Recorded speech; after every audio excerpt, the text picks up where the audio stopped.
Pemirsa, dalam persaingan akademik yang semakin ketat, meraih IPK yang tinggi merupakan tujuan yang diidamkan oleh banyak mahasiswa. Lantas bagaimana tips untuk mencapai IPK yang tinggi? Simak informasi selengkapnya untuk Anda. Dalam dunia akademik, prestasi menjadi salah satu tolak ukur keberhasilan mahasiswa.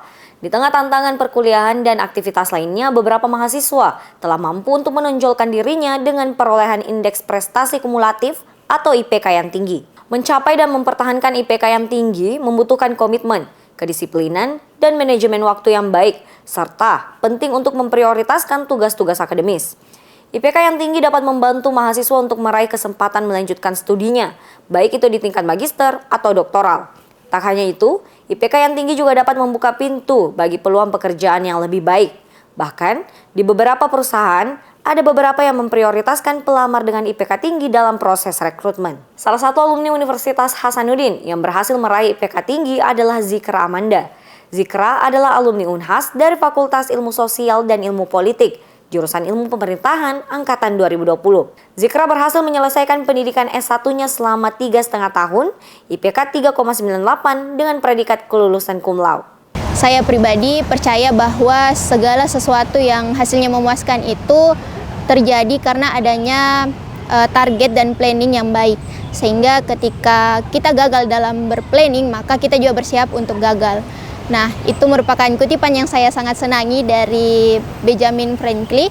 Dan ketika memang di masa-masa awal perkuliahan, saya sudah mempunyai target dan planning. Sebenarnya tidak muluk-muluk sih, hanya ingin tepat waktu, lulus tepat waktu.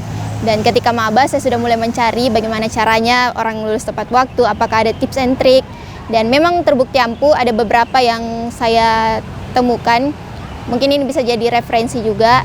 Yang 5 poin itu untuk yang pertama, perhatikan kontrak perkuliahan. Kan di awal-awal pasti ada kontrak perkuliahan. Nah, ini jangan sampai di skip.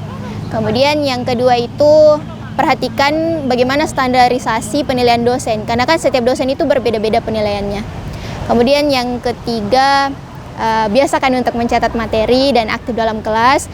Kemudian yang keempat itu, untuk mengerjakan tugas usahakan dengan jawaban yang tepat sesuai dengan deadline tentunya. Kemudian yang kelima, yang paling basic bagi saya itu untuk mencari teman yang sefrekuensi. Selain aktif dalam dunia akademik, Zikra juga aktif dalam Generasi Baru Indonesia atau GENBI yang merupakan komunitas penerima beasiswa dari Bank Indonesia. Dalam wawancara, Zikra juga memberikan pesan kepada seluruh teman-teman mahasiswa. Oke, untuk yang pertama mungkin pastinya semangat, kemudian ingat setiap kesempatan itu tidak bisa diulang. Jadi setiap momen yang dilalui sekarang tolong dimaksimalkan. Kemudian jangan jadikan bidang akademis dan non-akademis itu sebagai pilihan. Kalau bisa keduanya, kenapa tidak? Dan yang terakhir mungkin dari saya, jangan lupa untuk berdoa, berusaha, dan konsisten. Insya Allah akan sampai pada tujuan yang diinginkan. Zikra juga mengatakan bahwa di balik kesuksesan akademik yang diraihnya, dukungan dari orang-orang terdekat juga sangat membantunya dalam berproses, seperti dukungan dari para keluarga, kerabat, dan para sahabat. Zahra Sabita Suceng, Muhammad Fauzan Ali, Unhas TV.